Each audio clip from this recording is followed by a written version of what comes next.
también tiene que ser igual, porque lo que desaparece del gas debe aparecer en el líquido, ¿no es cierto? No va a esfumarse repentinamente. Tiene que pasar. Si se pierde del gas es porque ha pasado al líquido. Entonces, tiene que ser igual en los dos lados la velocidad de transferencia. En este caso, I es la composición en la masa de gas y asterisco la composición en el equilibrio. En este caso, X asterisco es la composición en el equilibrio, en la película, y la X es la composición en la masa de líquido. Para que esto sea válido, recuerdan que nosotros hemos creado dos coeficientes de transferencia de masa. Esos coeficientes de transferencia de masa los calculamos por una teoría. Doble película. No, ¿cierto? No, lo calculamos. nos basamos en ese principio. Lo encontramos en una experimentación, porque ya les dije, las teorías hasta ahora pues no son tan buenas para predecir el comportamiento de la transferencia de masa. Entonces, este es el coeficiente de transferencia global que multiplica por A. Esta A es el área superficial de un empaque, ¿no? En este caso es genérico para una transferencia de masa interfacial cualquiera, pero ya que vamos a hablar nosotros de la transferencia de masa en columnas empacadas, este A sería el área superficial. ¿Qué significa el área superficial o cómo se le define? El área superficial A es el área en metros cuadrados por cada metro cúbico de empaque. O sea, es una relación que representa una gran cantidad de elementos dentro del empaque. A eso se le llama área superficial. Parecería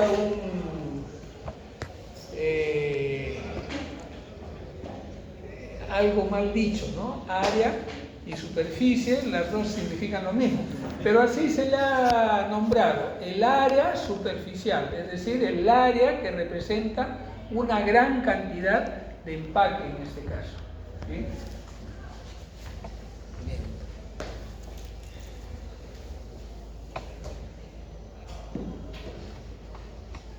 Tú eres Casas Takuri. Sí, perdón. ¿Cómo? Hola. ¿Te vienes de la toma o cómo es? No. No digo nada.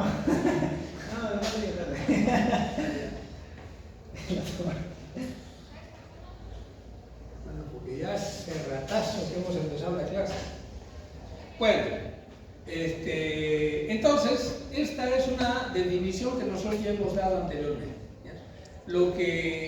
El objetivo de ahora, de esta clase, es establecer un método para calcular cómo se transfiere la masa en una columna empacada. Ya sabemos cómo es el cálculo de la caída de presión, sabemos cómo es el cálculo del balance de masa, cuánto entra, cuánto sale, cuánto se transfiere, etcétera, ya lo sabemos. También sabemos cuál es el cálculo de la velocidad de inundación. Todas esas cosas son las características físicas, podríamos decir, de la columna. Pero ahora necesitamos conocer también la transferencia de masa.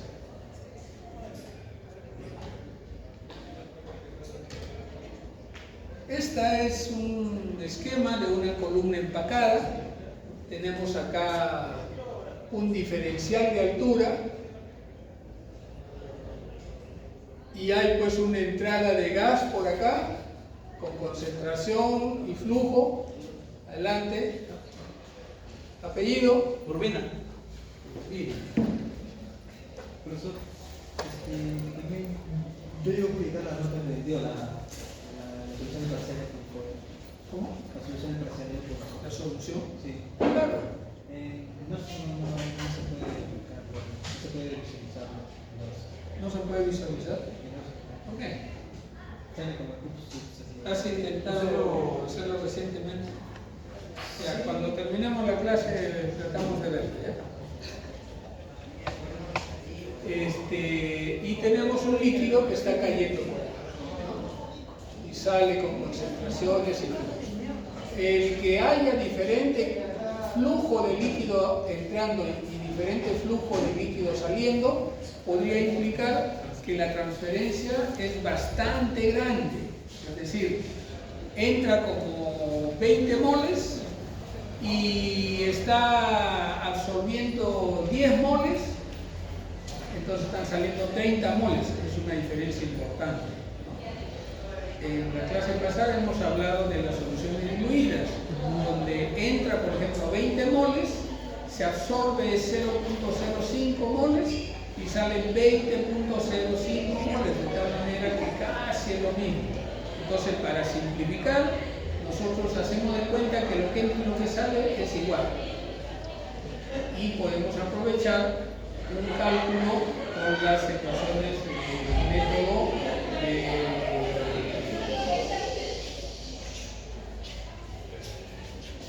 las ecuaciones del método de Maddox. Adelante. Ya, tu apellido es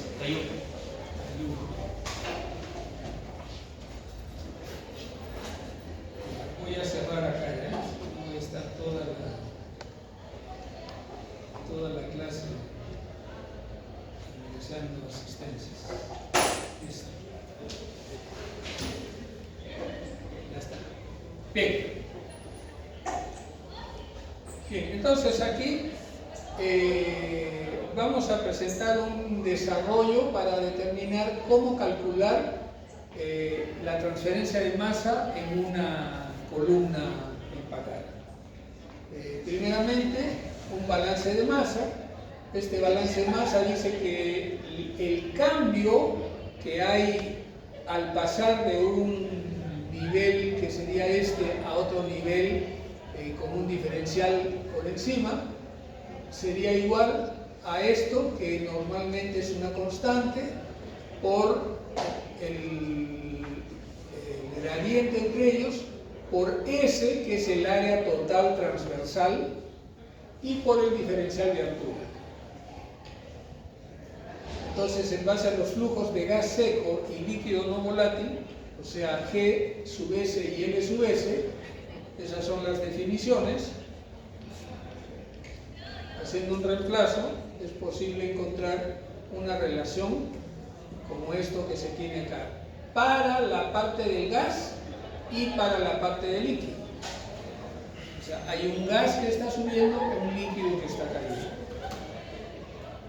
Entonces, haciendo un poco de aritmética, o digo de álgebra acá, encontramos que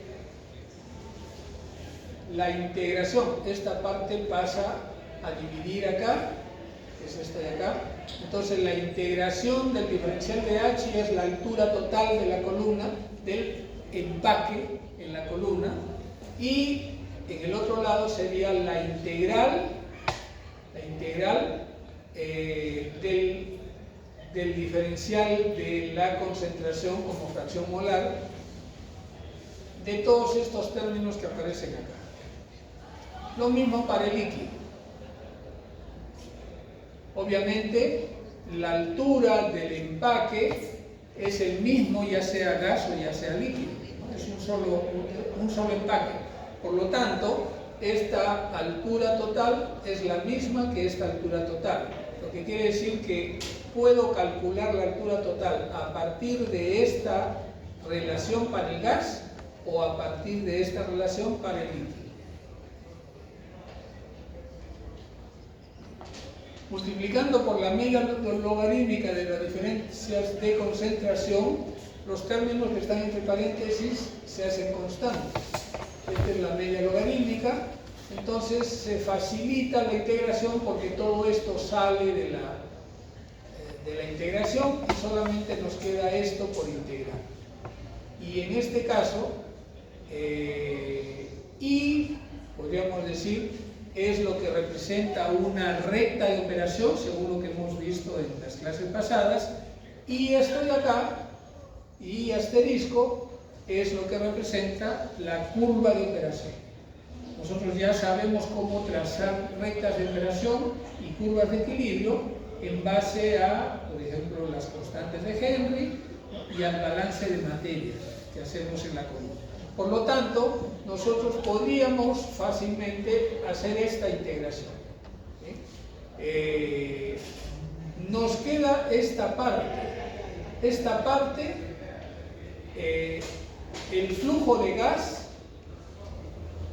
es el flujo combinado del gas seco, inerte, más el soluto que está disuelto, que puede ir cambiando a lo largo de la columna. Es variable. Esto es variable. Combinado todo es constante.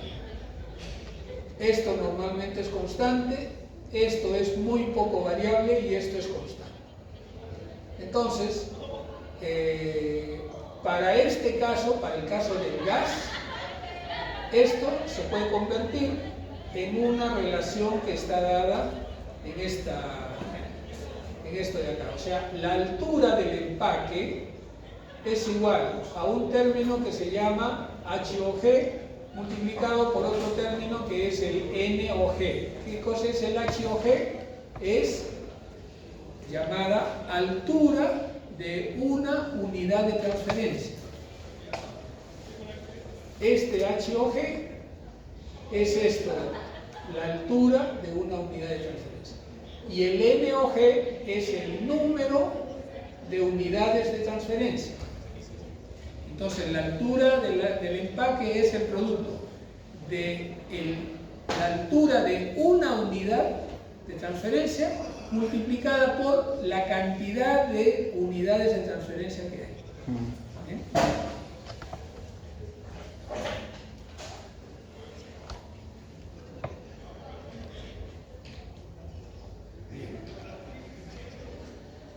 Y como hemos desarrollado para el caso del gas, y también habíamos hecho lo mismo para el caso del líquido, en el caso del líquido la ecuación es exactamente igual. O sea, tengo una ecuación para el caso del líquido y voy a tener la misma ecuación equivalente, solamente que en vez de G voy a tener L. Eso lo vemos en un ratito. Ahí está. Igual, en este caso el HOG es la altura de una unidad de transferencia en la transferencia del gas, en el gas. Y esto de acá es la altura de una unidad de transferencia en el líquido. Los dos tienen que ser iguales. Es decir, el producto de HOL por NOL tiene que ser igual al producto de HOG por NOG. Pero es obvio que HOL puede ser diferente que el HOG y el NOG diferente que el NOL. Lo que es igual en los dos casos es el producto de los dos. El producto de los dos. ¿Por qué? Porque en los dos casos es igual a la altura total del empaque. ¿Bien? Bien. Si nosotros representamos en una gráfica, como lo tenemos ahí, una gráfica X versus Y, tenemos que la línea de operación, esto es solamente para una fracción, ¿no? Podría ser curva o podría ser recta, y lo mismo para la curva de equilibrio. Tenemos que hay una fuerza impulsora del gas, que es la diferencia en altura, y una fuerza impulsora en el líquido, que es la diferencia en el como lo vemos ahí en la forma horizontal, mientras que la pendiente de esta línea es menos K sub X por A entre K sub Y por A. Esto ya lo hemos estudiado también en una de las primeras clases cuando estuvimos viendo la transferencia de masa superficial, interfacial. si las soluciones son concentradas, la recta de operación y la curva de equilibrio no van a ser rectas. Nosotros hemos estado trabajando con ecuaciones en las cuales las concentraciones eran relativamente bajas, entonces la recta de operación era recta. Pero si la concentración es alta, la cantidad de moles transferidas del soluto podría ser bastante alta y eso altera la forma de la recta de operación, podría no ser recta. Y por lo general la curva de equilibrios también es curva, ¿no? Ya también lo hemos visto, siempre es curva. ¿Sí? Pero ese es un caso. Tenemos el otro caso extremo, cuando las soluciones son diluidas, la recta de operación es recta y la curva de equilibrio también es recta. Ese es en el caso en el que las concentraciones minúsculas son más o menos iguales y prácticamente son iguales a las concentraciones mayúsculas. Por ejemplo, X minúscula es igual a X mayúscula. Ese es el caso de una solución diluida. Para ese caso, la curva de equilibrio es una recta, porque la ecuación es Y igual a una constante, que es la constante Henry, por la fracción X, ¿cierto? Y esa es la ecuación de una recta. Ahora, dice acá, estos valores I, G y L no son constantes con la altura ni con el flujo, pero su división, o sea, la división de G entre K sub I por A y la división de L entre K sub X por A son aproximadamente constantes. Por eso es que esta relación de acá es considerada constante y es lo que permite que salga de la integral. Ahora, antes de continuar, algo que no he colocado acá. Cuando nosotros vamos a hacer cálculos para determinar la transferencia de masa o cálculos para determinar el tamaño de un empaque, nosotros podemos usar cualquiera de estas dos ecuaciones, esto o esto de aquí. Ahora, cuando nosotros hacemos absorción, tenemos todos los datos a nuestra disposición y el cálculo de con esta ecuación es favorable. Quiere decir que nosotros, si estamos trabajando con absorción, debiéramos trabajar con esta ecuación, o sea, con el HOG y el NOG. Y por el contrario, cuando trabajamos con desorción, entonces esta de acá es favorable. En otras palabras, si vamos a calcular el tamaño del empaque en desorción, debiéramos usar estas ecuaciones. La diferencia obviamente es de que en este caso vamos a trabajar con las X,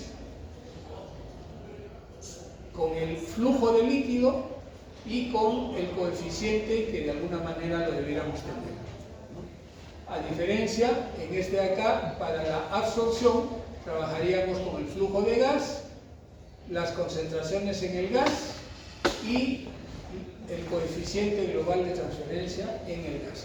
Ahora, hay procedimientos que ustedes podrían encontrar en la literatura científica para aproximadamente calcular estos valores del K sub X y del K sub Y. Los hay. Pero, como ya les dije anteriormente, tienen cierto grado de inexactitud. Pueden llegar a tener hasta 15 grados, 15% de error. 15% de error porque se trata de hacer un procedimiento que no dependa de las sustancias. Entonces, cuando yo cojo diferentes sustancias, de repente no me sale como debería salir. Por eso es que lo más seguro, si yo voy a hacer una operación multimillonaria, es mejor ir al laboratorio a hacer mi medición. Más barato, más seguro, y el procedimiento que existe lo uso como una referencia. Ahí podría más o menos hacer yo el cálculo. Profe, ¿por qué cuando es absorción dijo que se utiliza la de arriba? Porque en la absorción tenemos todos los datos de entrada y salida y tenemos más información generalmente sobre esto de acá, sobre la curva de equilibrio, ¿no? Y sobre la recta de operación. En cambio, en el caso de la desorción, al revés, tenemos más información sobre el líquido que sobre el gas. En el caso del gas tenemos que hacer el cálculo para tratar de determinarlo. Acá, para la desorción ya tengo los datos, y para la absorción ya tengo los datos en el gas. Sí, está bien. Así es. Bien.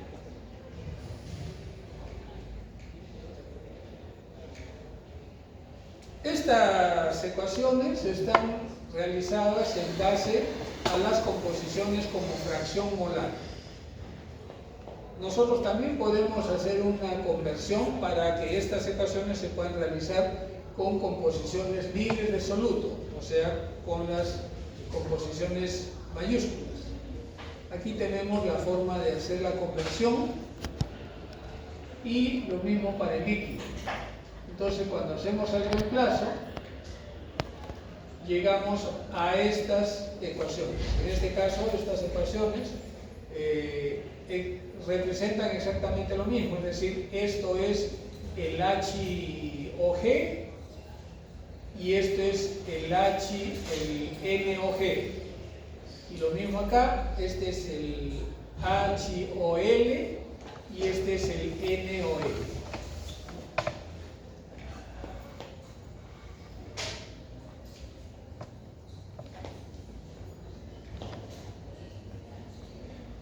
Para calcular la recta de operación, en los casos en que las soluciones sean concentradas, porque cuando las soluciones son no tan concentradas, nosotros utilizamos las ecuaciones de la recta de operación, que son concentraciones, son ecuaciones de rectas, por eso se llama recta de operación.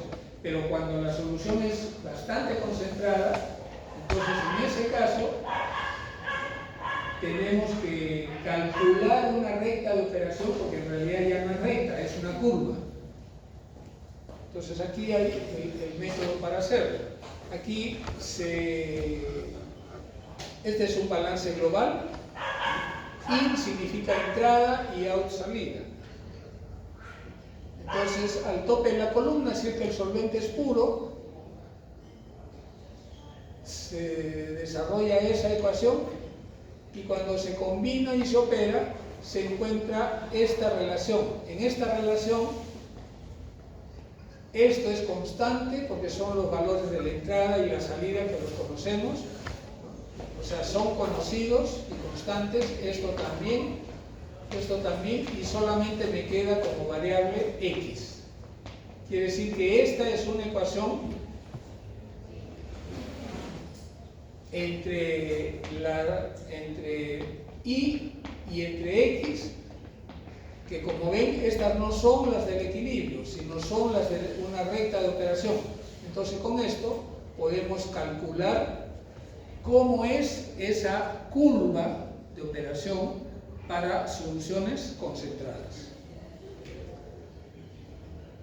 Y este es un ejemplo de aplicación, considerando que tenemos una solución concentrada. Por ejemplo, dice así: para eliminar el 95% del amoníaco de una corriente de aire que lo contiene en 40% de volumen, O sea, 40% es bien concentrado.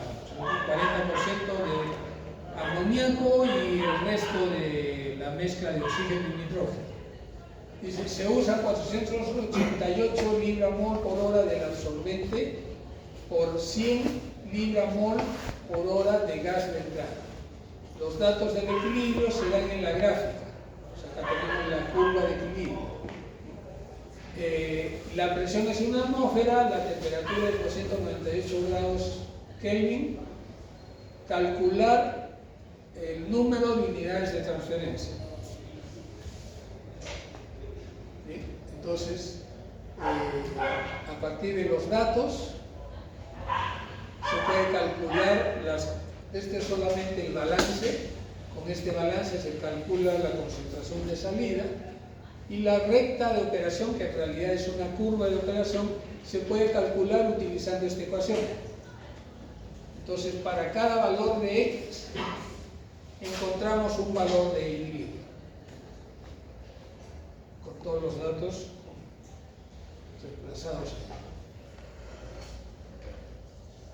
Ahora, para calcular el número de las unidades de transferencia, hacemos una tabulación. Las unidades de transferencia, recuerden que necesitamos, como se ha visto acá, una integración. Una integración, ya sea para el caso de absorción o para el caso de desorción. Esta integración requiere que nosotros tengamos valores de la recta de operación o curva de operación y de la curva de equilibrio. Entonces, por eso es que aquí se calcula. Lo primero, en la forma de fracción molar, para cada valor de fracción molar, 0, obviamente todo va a dar 0, luego 0.03, 0.05, 0.10, 0.15, o sea, estos es valores que uno le está dando para iniciar la tabla. Luego, con estos valores se calcula cuál es el correspondiente valor para el equilibrio. Aquí están los valores a partir de la curva que se ha dado como dato. Luego la diferencia entre los dos. Luego este término, porque es parte de lo que viene en la integración. 1 menos i es esto de acá. Luego, la media logarítmica, que también se necesita acá, de 1 menos i, aquí está calculado. Finalmente, se calcula esta columna entre esta columna y entre esta columna y da este valor, estos valores. Luego la integración, en este caso se está haciendo una integración numérica. En la integración numérica, la integración de la diferencia entre estos dos, obviamente con esta diferencia acá que es el delta de Y, y acá van dando valores que se van a ir sumando, al final da 3.1781, que sería el valor de la unidad de transferencia, o 3.18 como está aquí el valor. Ahora, dice que el cálculo puede ser más exacto con un delta de I más pequeño. El delta de I acá está de 0.2 y acá está de 0.05. Si yo quiero hacerlo más exacto, le doy pues un valor más pequeño y como tengo todos los datos y las ecuaciones, puedo hacer los cálculos y obtener la integración final. O si yo tuviera una correlación de las curvas, porque esas curvas me las han dado con un gráfico y del gráfico estoy obteniendo los valores. Si yo tuviera la ecuación que representa esas curvas, entonces de ahí puedo hacer el cálculo más exacto. Ahora, se han presentado dos formas de calcular la altura de la unidad de transferencia o el número de unidades de transferencia. Una es utilizando las fracciones molares y la otra es utilizando las fracciones libres de soluto. Entonces, en la siguiente tabla se repite lo mismo, pero esta vez con las composiciones en mayúscula. Es exactamente igual. La ventaja de esto es de que solamente necesitamos la inversa de esta diferencia. Y por eso es que, aquí se está haciendo de la misma manera. Pero la desventaja es que yo tengo que convertir estos valores a esto. Y lo mismo, convertir estos valores a esto. Luego la integral, como se dan cuenta, la integral da prácticamente el mismo valor. Se diferencian solamente en el tercer dígito. ¿Bien?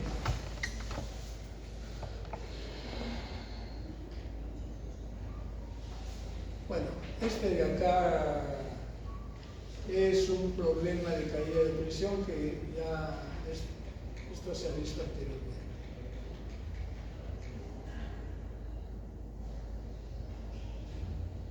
Y acá se vuelve a recordar los efectos del empaque. Recuerden, en una columna empacada, si la columna está seca, o sea, no hay líquido, el gas tiene provoca una caída de presión dentro de la columna, que es una recta cuando se grafica en un gráfico log-log. Esta recta. Esto ya lo hemos hecho antes. Y cuando empieza a agregarse líquido, se trata ya de una curva. Pero esa curva, conforme aumenta la velocidad del líquido, o sea, la cantidad o el flujo de líquido, entonces la curva se va parando cada vez más. Ya hemos explicado que hay una zona en donde empieza a afectarse la transferencia de masa. O sea, la transferencia de masa con el flujo sube, pero hay un momento en que ya empieza a deteriorarse. Empieza a deteriorarse y hay un momento en que ya se anula por completo la transferencia de masa porque se separan el líquido y el gas. Y la separación significa que no va a haber transferencia entre ellos. Y esa es la zona que nosotros llamamos la zona de inundación, donde ya la transferencia de masa prácticamente se pierde porque o el gas arrastra el líquido o el líquido no deja que pase el gas y se lo lleva, ¿no? Junto con la corriente. Bien, entonces eso ya lo hemos estudiado. La inundación se calcula con una gráfica, en este caso es la gráfica de Treibal. Ya lo hemos visto, ya lo conocen, lo han trabajado.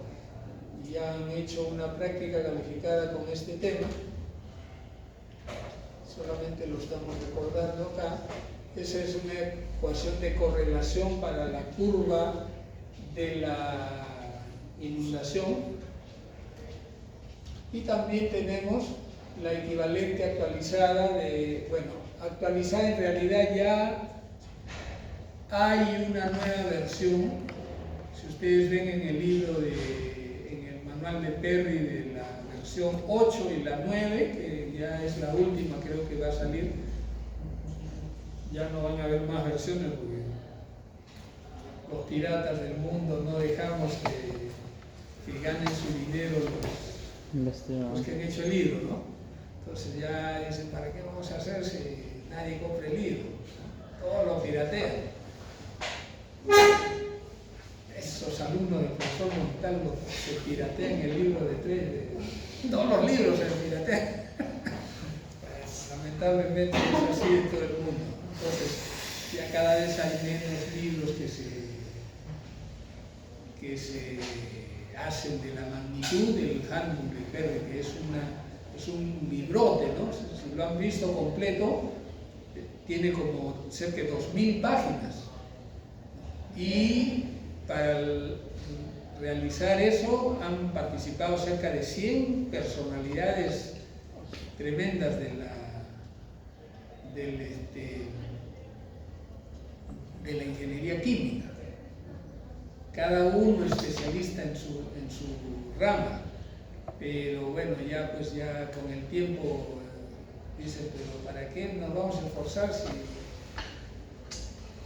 ya no vale la pena? Bueno, es una pena también para nosotros, pero así es la vida. Muy bien, entonces esta es la de SEA de vigente. Les digo que hay una nueva que se está utilizando, que es la de Striegler, un holandés que ha desarrollado gráficas así como esta, pero específicas para cierto tipo de operaciones, de tal manera que como lo ha hecho específicamente para esas operaciones, tienen mayor precisión. Entonces, si nos toca trabajar con alguna de esas operaciones, tendríamos que usar esas gráficas, pero como no lo he desarrollado en el curso, entonces eso lo tendremos que esperar hasta el próximo semestre, a ver si alguno de ustedes quiere acompañar una vez más en el curso de más a uno, entonces lo podríamos ver ahí. Si no, lo verán ustedes por su cuenta. Muy bien, entonces esto es solamente para mostrarles que esta es la otra parte de la evaluación de una columna empacada, ¿no? Son dos partes. Una parte que le hemos llamado la caracterización hidráulica, que tiene que ver con la caída de presión, la velocidad de inundación y las características físicas como el diámetro. Claro, fue anteriormente. Luego de eso viene la transferencia de masa. La transferencia de masa tiene que ver con las características de la transferencia en el empaque, y eso es lo que acabamos de ver, es decir, las unidades de transferencia de masa y el número de las unidades de transferencia de masa que me dan en conjunto una altura de empaque necesaria para que se produzca la operación. Y en ese caso tenemos dos formas de trabajar. En el primer caso, yo ya tengo mi columna, que tiene una altura determinada, es decir, no tengo que calcular la altura porque ya está ahí. Entonces, lo que yo hago ahí es calcular más bien el coeficiente de transferencia global, X por A. Eso es lo que se calcula utilizando lo que ya hemos visto, y con ese valor del K sub X sub A o el K sub Y por A, podemos usar eso mismo para repetirlo en otras operaciones. Es lo que normalmente se hace cuando trabajamos en una columna industrial. Hacemos una plantita piloto, colocamos hacemos un cálculo grueso, hacemos nuestra columna, le ponemos una altura fija y medimos cuál es el coeficiente de transferencia. Entonces, ese mismo coeficiente de transferencia lo vamos a utilizar para hacer la columna ya grande. Eso es lo que normalmente se hace. ¿Bien? Esto de acá es el diámetro, el cálculo del diámetro de la columna a partir de la velocidad que se use. Y esto normalmente es el 70% de la velocidad de inundación.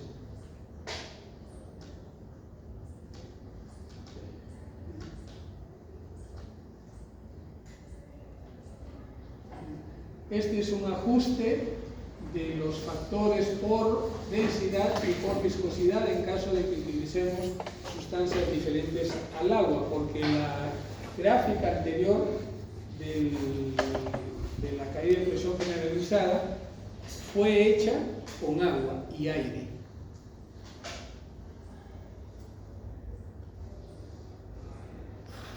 Bien, y este problema es también uno de los que ya conocemos, que trata de calcular la velocidad de inundación y el diámetro de la columna. Así que lo paso rapidito.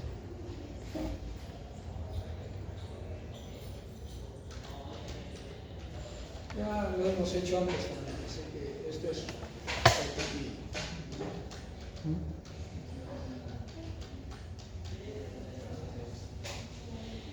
¿Por eso se le puso gato? Bien, entonces, con esto ya hemos terminado con el tema de la absorción. Y ahora vamos a pasar a la destilación. Destilación. Vamos a ver. Veamos la destilación. Profe.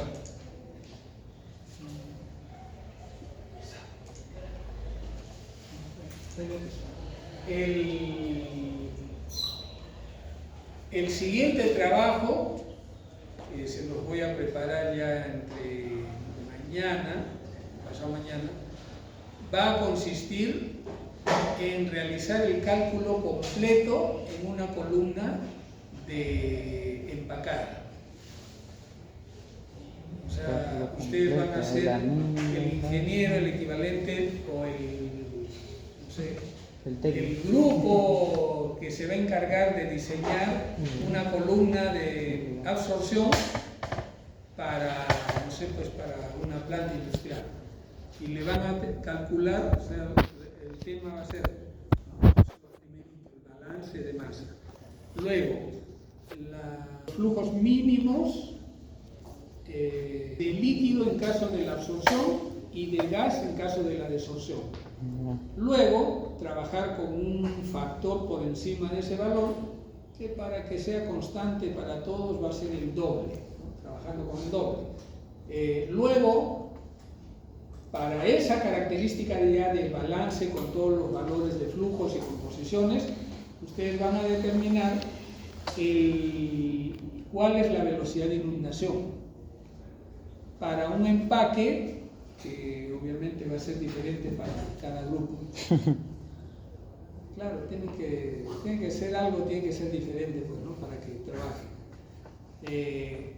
Esa velocidad de inundación, como es normal, se multiplica por el 70%, o sea, se reduce, y con eso ustedes van a calcular el diámetro de la columna. ¿Bien? Ya tienen el diámetro de la columna. Y el siguiente paso es calcular la altura del empaque necesario para conseguir una cierta cantidad de producto transferido. Y en eso, y ahí termina el diseño de la columna. Así va a ser el trabajo, ya se los ayuda. ¿Plazo de cuántos? Son una semana. Una semana. Ahora sí una semana. ¿Ah? Ahora sí una semana. La vez pasada fue Una 3 días semana. nomás. No, pero ese era pues fácil, pues lo que les estaba Solo una pregunta. Eso de acá.